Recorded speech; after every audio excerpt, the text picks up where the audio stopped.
afternoon, everybody. My name is Barsun Harris, Barsunharris. I guess Harris is a name that's kind of been in the news lately. No relations. I'm with an organization called Brookline Rise.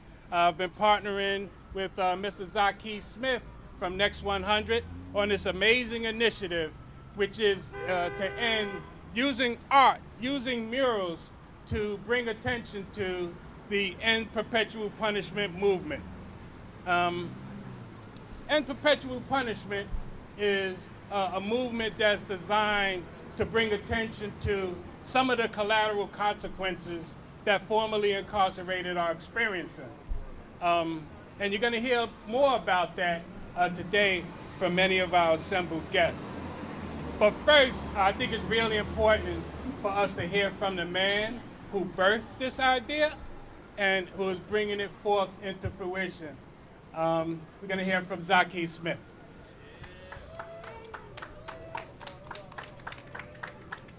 Check, 1, 2.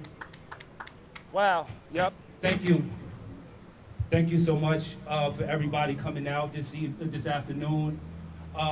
Yeah, this is very important. This idea was birthed pretty much by mistake, right? I was working in a job working with young people and been working with young people after I was released from prison for the past maybe 15 or 16 years.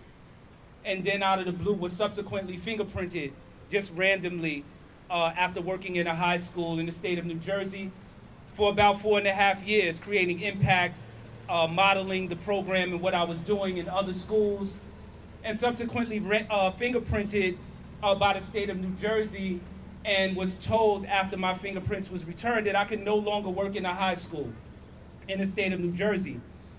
And I was waiting for this letter to say, hey, could you please demonstrate some type of rehabilitation, something you have done to show you who you are outside of what we're currently looking at. And there was no opportunity to do that whatsoever. They just said, hey, you can no longer work in this school. And so from then, it pretty much birthed this investigation for me to say, hey, wait a minute, because I had never considered the fact that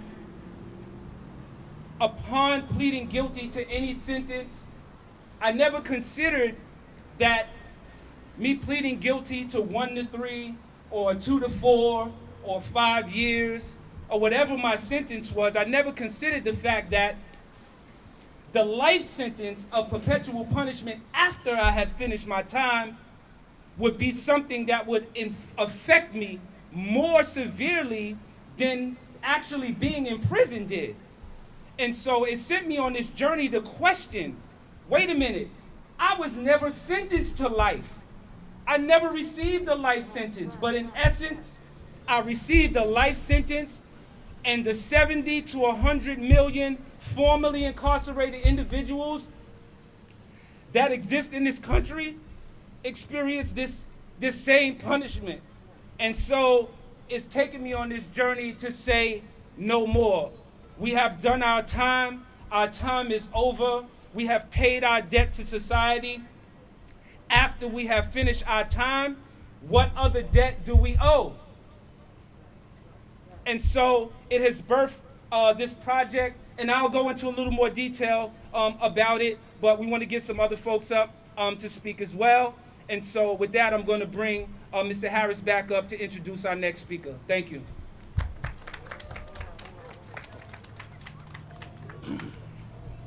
I mean, legislation is everything.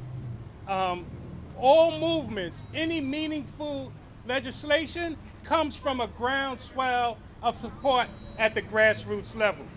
But it takes an amazing legislator who has the courage to go against the status quo and introduce a series of bills designed to give the voice to people who have been voiceless. And with that, I have the distinguished pleasure of asking State Senator Zelnor Mari to please come to our podium. Thank you. Good afternoon, everybody. Good afternoon, everybody. You know, let me first thank Brother Zaki Smith. I had a meeting with him last year where he sat with me and he talked to me about his experience. He talked to me about all the people that he knew that were similarly situated. Brothers who had did their time, and sisters who had did their time, but were being perpetually punished for being convicted. And I told him in that meeting that we were going to do everything in our power to do something about it. And a couple of months later, with his input, with the Fair Chance Campaign Coalition's input, we introduced a bill in the state Senate that would automatically expunge many of these offenses. Because we in this society double jeopardize people for being victims of a racist criminal justice system. We over-sentence, we over-convict, and then when people are released, we don't give them the opportunity to be integrated back into society. So today I stand here proudly with Zaki, with the first 100, with the rest of the organizations to say, the next 100, I'm sorry, to say that we will end perpetual punishment in the state of New York. And we will do it together. We're gonna need everybody to come together for this, because I'm gonna be real with y'all. We made minor changes to the criminal justice system in 2019, and we saw a backlash like you have never seen before. So anything that requires the dismantling of a racist criminal legal system will face backlash from those who want to keep the status quo. So we got to stand up strong today. And then we got to stand strong tomorrow. And then we got to stand strong the day after that.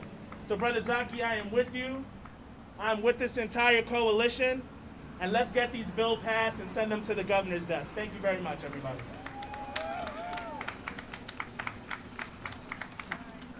And thank you again, Senator Myrie, not just for coming today, but for the work that you do when nobody's looking.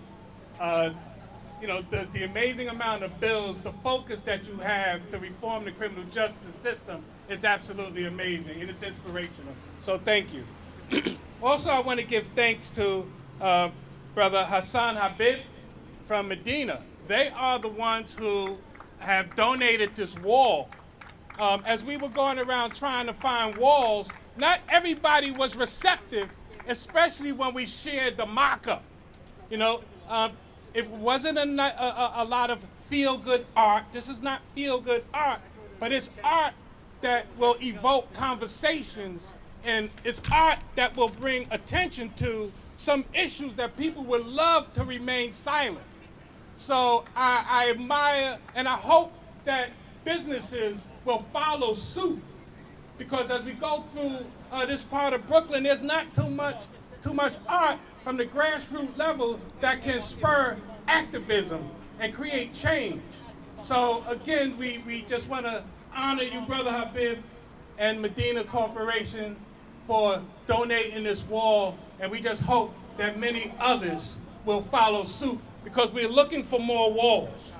We're looking for walls in the zip codes that populate the prison industrial complex. We know where those zip codes are, and we're looking for walls so that we can encourage this kind of conversation throughout those zip codes.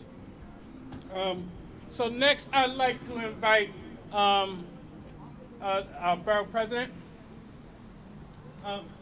You know, sometimes not too many people pass through life often. And when Borough President Adams took over the role of Borough President, you've never seen a Borough President do the kind of things that he's doing. Borough President, historically in New York, was a celebratory position. You know, not one that's out here addressing issues, not one that's bringing attention to issues, not one who's like all through the city nonstop. And we just want to thank you for lending your voice to this issue, Borough President Adams. Thank you so much. Brother Bassan, our history goes back so many years ago on dealing with these issues. So many times we reflect on them, and you know, some folks don't understand how long we've been in this game. 42 years ago, when Reverend Herbert Daughtry told 12 brothers and I to go into the police department and fight from within after Arthur Miller was killed, and to become a voice with 100 blacks in law enforcement, 42 years ago. But this wall here is representative of my life work, because I would have never been able to become a captain in the police department, a state senator, or borough president if my record was not sealed when I was 15 and I was arrested in South Jamaica, Queens. So if that record was not sealed, then my entire life would have been destroyed. What we did in 100 Blacks would not have existed. What we did to stop women from being handcuffed when they were arrested would not have existed. What we did by visiting prisons as the ranking member on crime and correction in the state senate would not have existed. What we did around food health would not have existed. What we did around passing legislation to end the database on stop and frisk would not have existed. What we did around testifying in Floyd versus the New York City Police Department, being the only member of the PD to testify against that case, would not have existed. So my life would have been concluded based on an action that took place as 15-year-old. So the destruction of the lives of people who were formerly incarcerated is not only destroying what's happening to them individually, it's destroying their input into how we correct society totally. And we need to understand that the destruction of Brother Zaki is destroying our entire community and ability to grow. We are all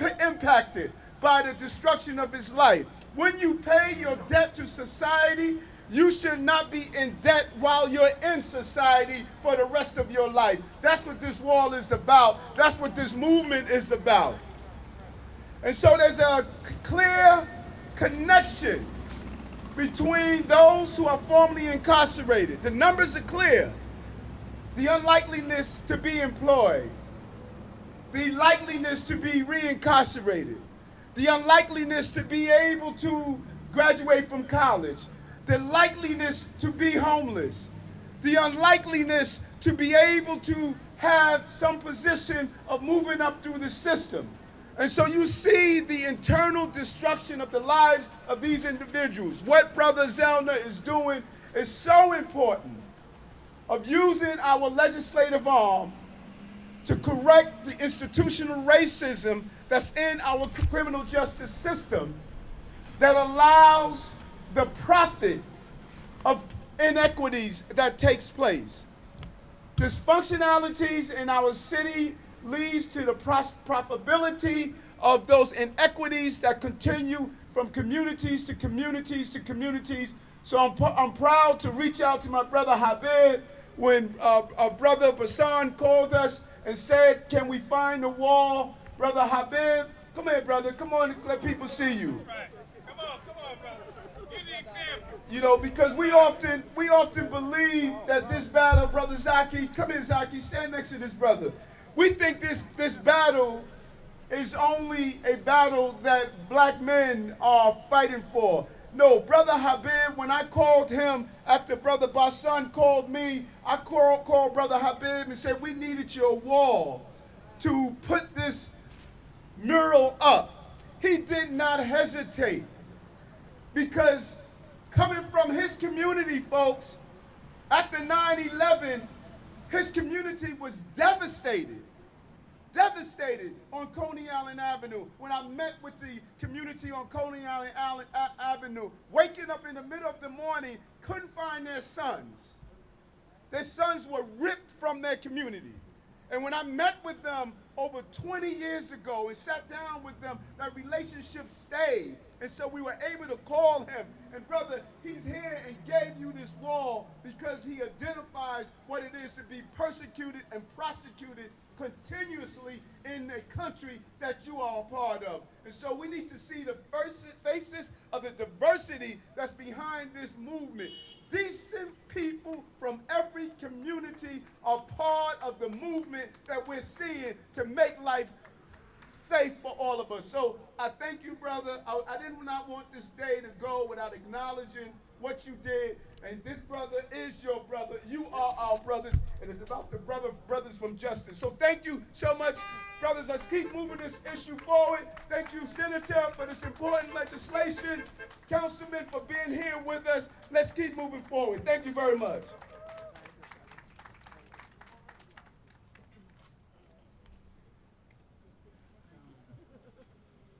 So on this very corner is the intersection of a lot of different electoral districts.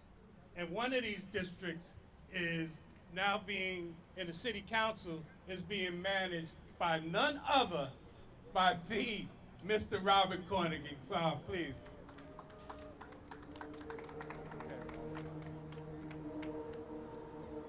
Good afternoon. So let me start by saying and repeating and echoing the sentiments of one of the previous speakers who said that legislation in this movement is everything.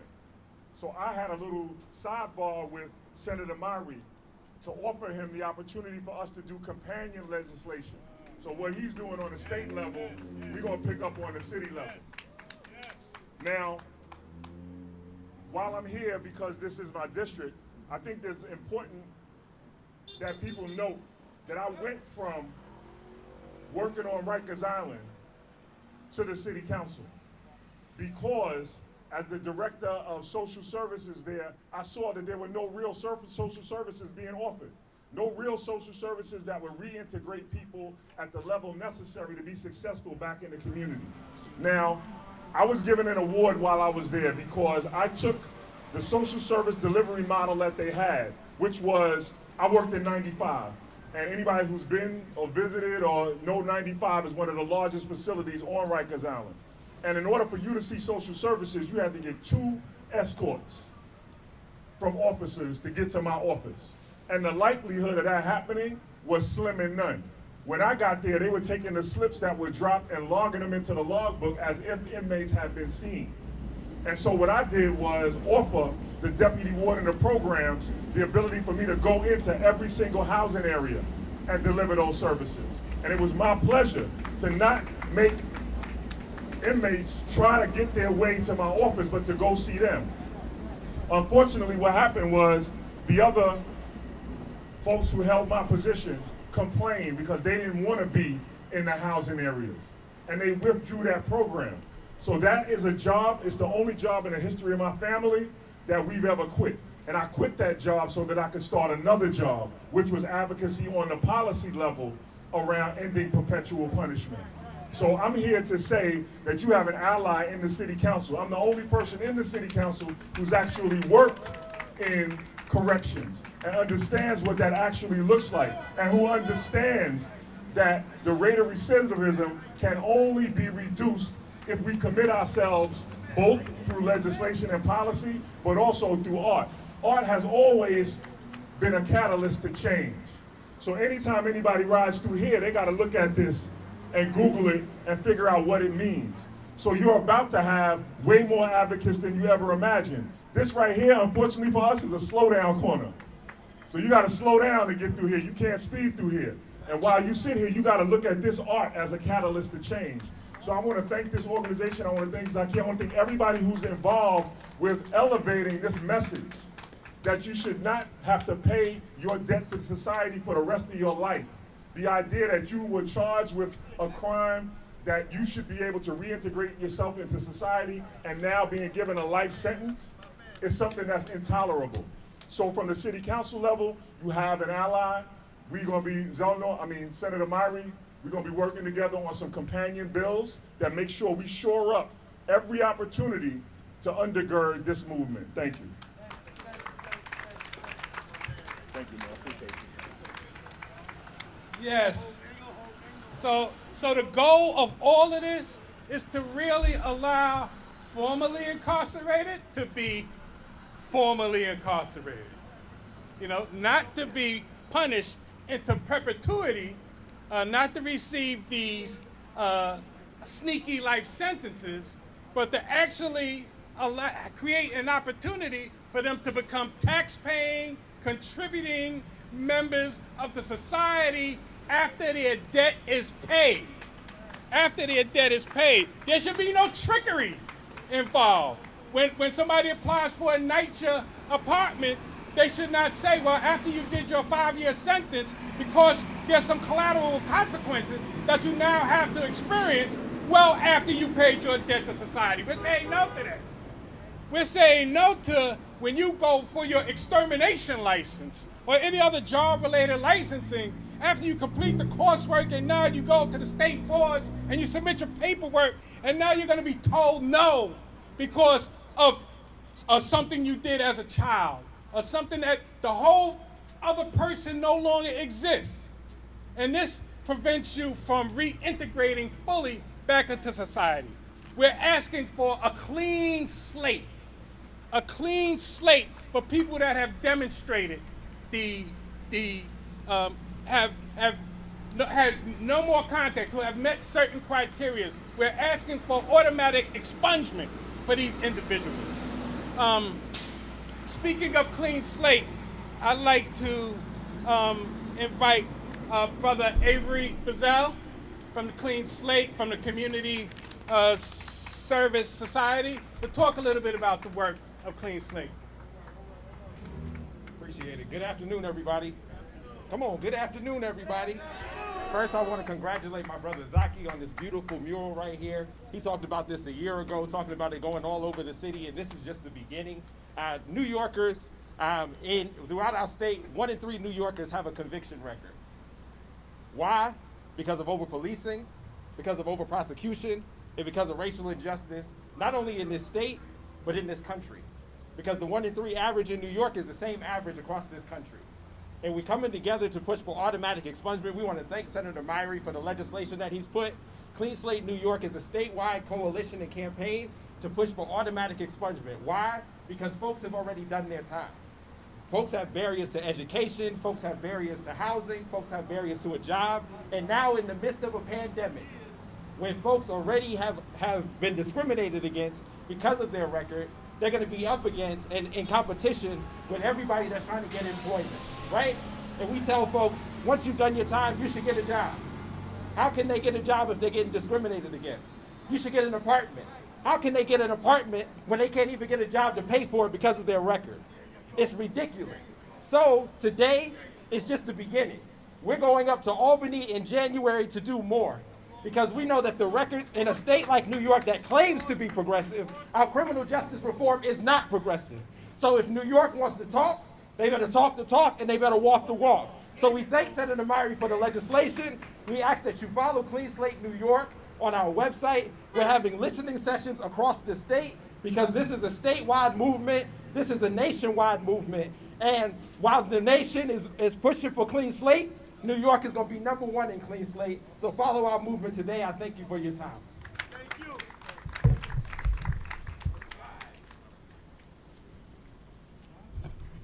Yeah, art brings about change.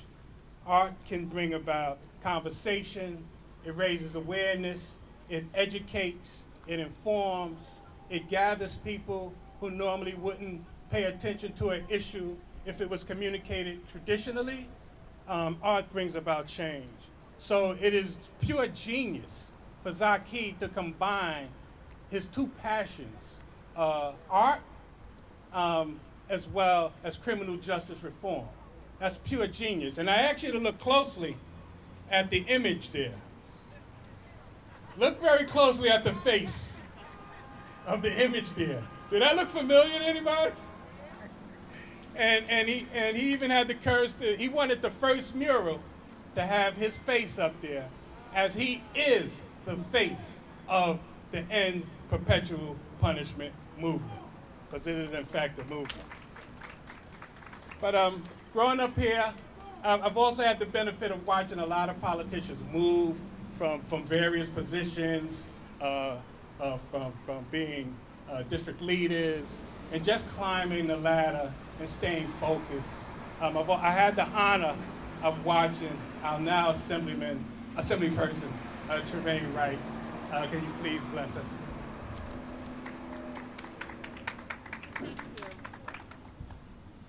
Good afternoon, everyone.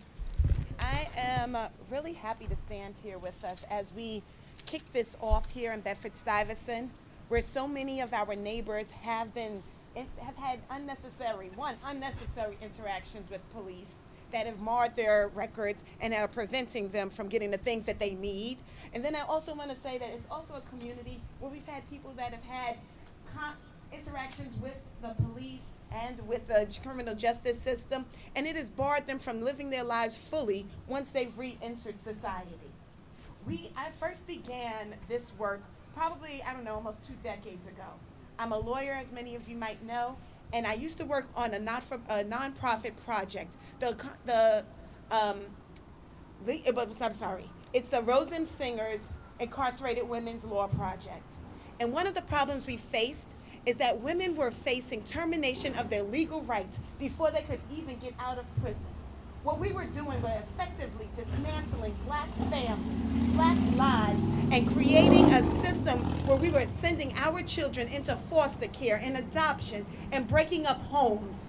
So when you walk through our neighborhoods 10 years ago and you notice there's not a whole lot of kids playing in the streets, that was part of it. It was because we were systematically breaking up families. And as many of us already know, families are the cornerstones of our communities.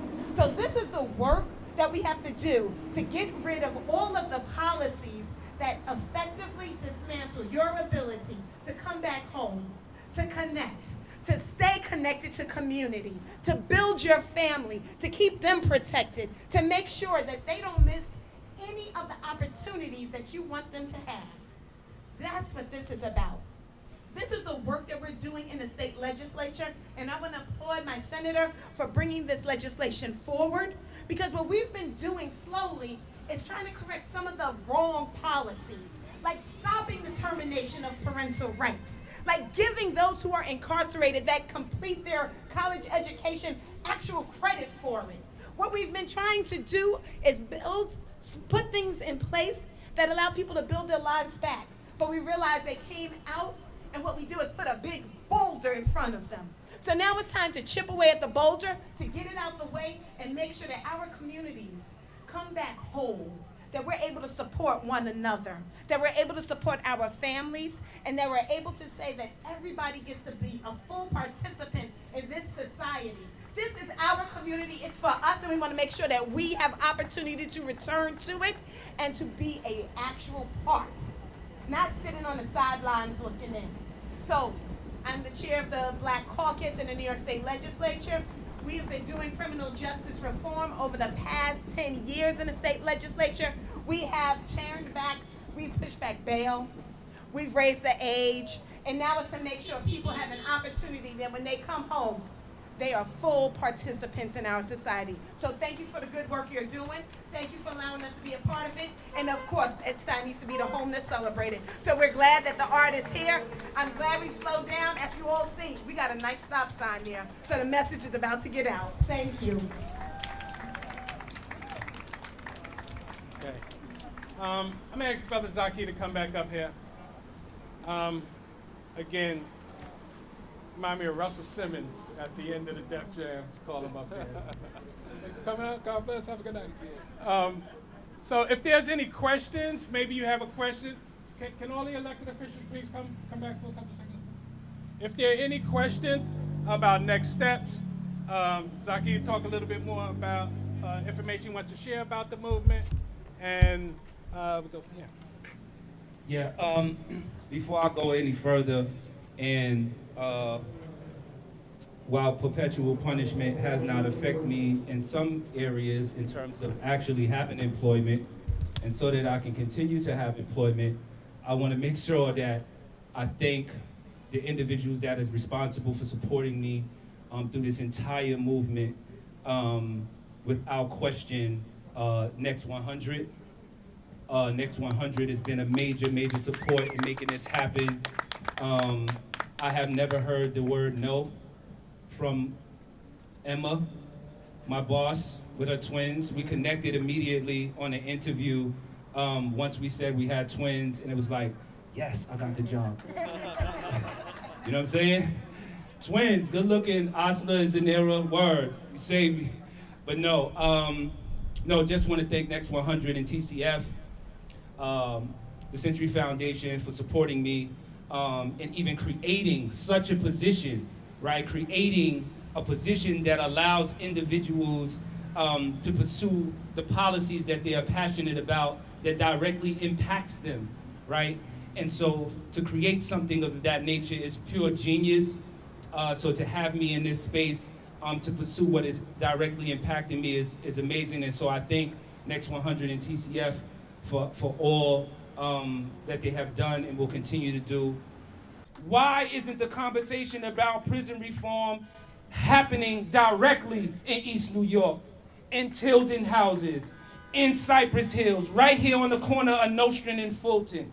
So my intent is to be that. I don't want to ask people why they're not doing it. It's my responsibility. I see that there's a void. So my intent is to come directly into the communities because we need to be spoken to. Because many of our individuals who are formerly incarcerated have no clue that there's 44,000 laws that impact them after they have finished their sentence. Never heard of the terminology collateral consequences in their life. An attorney hasn't said it, a prosecutor, a judge. It is in no one's sentence commitment. No one has ever mentioned that terminology. So it's important that we educate one another about this and that we take action. So this is my mission, and I chose this mural specifically. I need shock value. Bottom line, we see this image and we acknowledge this image as being something extremely ugly. And it is ugly. It is very ugly. The only thing they did with Jim Crow is put a ribbon on it and called you a criminal. That's what they have done. And so we need to acknowledge that it's not about the time you have served, it's about you, about creating a caste system. And we are it, period.